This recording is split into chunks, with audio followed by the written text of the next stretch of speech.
जंग की तैयारी, रूस ने समंदर में उतारी नौसेना। ट्रंप ने वेनेजुएला को फिर दी धमकी। लश्कर के कैंप में हमास के आतंकी को दूल्हे जैसा सम्मान। संयुक्त राष्ट्र ने ट्रंप को दिखाया आईना। वेनेजुएला संकट पर भारत ने साफ किया आरोप। नमस्कार, द न्यूज़ 15 देख रहे हैं आप। मैं हूं आपके साथ तनुज दीक्षित। आप सभी का बहुत बहुत स्वागत है हमारे खास प्रोग्राम दुनिया के हालचाल में। दुनिया के हालचाल में आज इन बड़ी खबरों पर विस्तार से नजर डालते हैं और शुरुआत करते हैं अमेरिका और रूस से।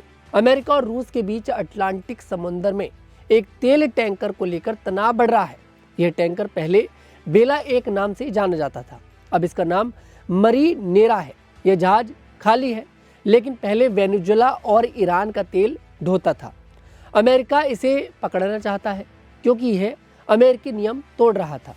दिसंबर 2025 में कैरिबियन समुद्र में अमेरिकी कोस्ट गार्ड ने इसे रोकने की कोशिश की, लेकिन जहाज के कर्मचारियों ने चढ़ने नहीं दिया। इसके बाद जहाज भाग गया, रूसी झंडा लगा लिया और नाम बदल लिया। अमेरिकी राष्ट्रपति ट्रंप ने दिसंबर में वेनेजुएला के तेल टैंकरों पर पूरी रोक लगाने का आदेश दिया था। वे कहते हैं कि वेनेजुएला की सरकार नशीले पदार्थ भेज रही है। हाल ही में 3 जनवरी 2026 को अमेरिकी सेना ने वेनेजुएला के राष्ट्रपति निकोलस मादुरो और उनकी पत्नी को पकड़ लिया। उन्हें अमेरिका लाया गया, जहां वे नशीले पदार्थों के व्यापार के आरोप झेल रहे हैं। अब रूस ने इस टैंकर की रक्षा के लिए अपनी नौसेना के जहाज और एक पनडुब्बी भेज दी है। अमेरिका इसे ट्रैक कर रहा है और पकड़ने की योजना बना रहा है। विशेषज्ञ कहते हैं कि झंडा बदलने से ज्यादा फर्क नहीं पड़ता, अमेरिका फिर भी कार्रवाई कर सकता है। इससे दोनों देशों के बीच झड़प की आशंका है। वहीं दुनिया के हालचाल में आगे नजर डालेंगे अमेरिका और वेनेजुएला को लेकर। अमेरिकी राष्ट्रपति डोनाल्ड ट्रंप ने वेनेजुएला की नई अंतरिम राष्ट्रपति डेल्सी रोड्रिग्स से कहा है कि अगर वे ज़्यादा तेल निकालना चाहते हैं तो कुछ शर्तें माननी होंगी। सबसे पहले वेनेजुएला को चीन, रूस, ईरान और क्यूबा से अपने आर्थिक रिश्ते पूरी तरह खत्म करने होंगे और इन देशों के लोगों को बाहर निकालना होगा। दूसरा, तेल निकालने और बेचने का काम सिर्फ अमेरिका के साथ करना होगा और कच्चा तेल बेचते समय अमेरिका को पहले मौका देना होगा। यह सब अमेरिका के हमले के बाद शुरू हुआ, जिसमें वेनेजुएला के पुराने राष्ट्रपति निकोलस मादुरो को पकड़कर अमेरिका ले जाया गया। अब डेल्सी रोड्रिग्स अंतरिम राष्ट्रपति हैं, लेकिन ट्रंप का कहना है कि देश पर अमेरिका का असर है। एबीसी न्यूज के सूत्रों के अनुसार ट्रंप सरकार चाहती है कि वेनेजुएला सिर्फ अमेरिकी कंपनियों के साथ तेल का काम करे। चीन वेनेजुएला का सबसे बड़ा तेल खरीदार है, इसलिए यह शर्तें मानना मुश्किल हो सकता है। अमेरिकी विदेश मंत्री मार्को रूबियो ने बताया कि वेनेजुएला के तेल के टैंकर भरे हुए हैं और स्टोरेज की जगह खत्म हो रही है। दिसंबर में कई तेल के कुएं बंद करने पड़े, जिससे देश की अर्थव्यवस्था और नई सरकार की स्थिति कमजोर हो सकती है। ये शर्तें मानने से वेनेजुएला को राहत मिल सकती है, लेकिन रिश्ते बदलने पड़ेंगे। वहीं दुनिया के हालचाल में आगे नजर डालेंगे पाकिस्तान पर। पाकिस्तान और आतंकवादियों का पुराना रिश्ता है। दुनिया ने कई बार देखा है कि पाकिस्तान अपनी जमीन पर आतंकी समूहों को मदद और जगह देता रहा है। एक बार फिर ऐसा हुआ है, जिससे पाकिस्तान की सच्चाई सामने आ गई है। हाल ही में हमास और लश्कर-ए-तैयबा यानी कि LET के आतंकवादियों की मुलाकात हुई है। हमास का बड़ा कमांडर नजी जहीर पाकिस्तान के गुजरांवाला में लश्कर के कैंप में मुख्य मेहमान बनकर पहुंचा।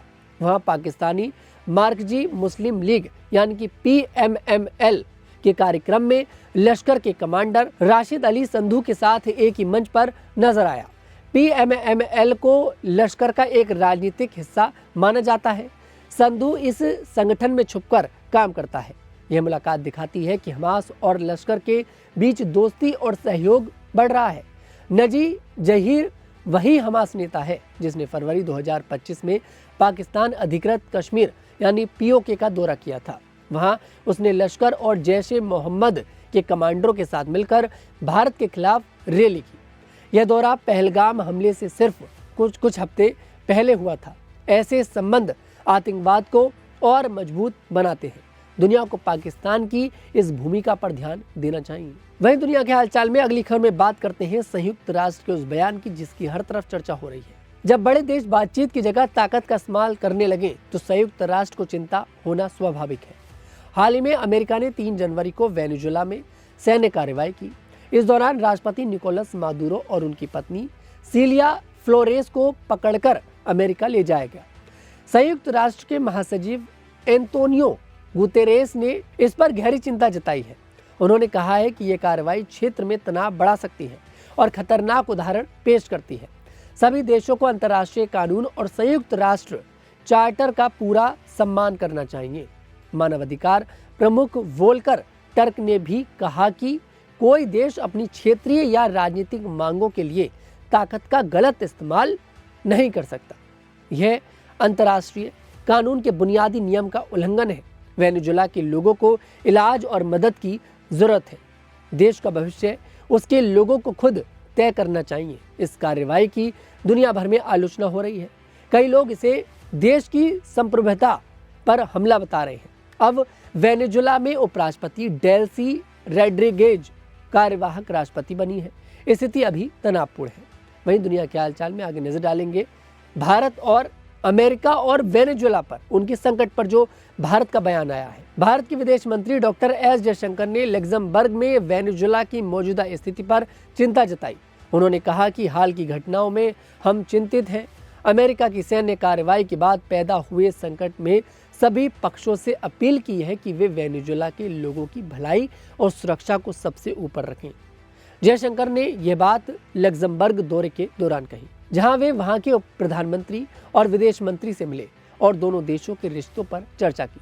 भारत ने पहले भी कहा था कि हम स्थिति पर नजर रख रहे हैं और लोगों की सुरक्षा सबसे जरूरी है। उन्होंने आगे कहा कि आजकल देश अपना फायदा देखकर ही फैसले लेते हैं। दूर के देश मुफ्त सलाह देते हैं, तनाव होने पर चिंता जताते हैं, लेकिन खुद अपने इलाके में हिंसा का स्तर नहीं देखते। जैसे ऑपरेशन सिंदूर के समय कुछ देशों ने हमें सलाह दी थी। दुनिया का यही स्वभाव है, लोग कहते कुछ है और करते कुछ और है। हमें इसे इसी तरह स्वीकार करना चाहिए और अपना रास्ता खुद चुनना चाहिए। भारत वेनेजुएला से लंबे समय से अच्छे रिश्ते रखता है और चाहता है कि वहाँ के लोग इस मुश्किल समय से सुरक्षित निकले। सभी पक्ष बातचीत से समस्या सुलझाएं। आज की दुनिया के हालचाल में इतना ही। मैं तनुज दीक्षित फिर आपसे मुलाकात करूंगा। तब तक के लिए मेरे साथ देखते रहिएगा न्यूज़ 15।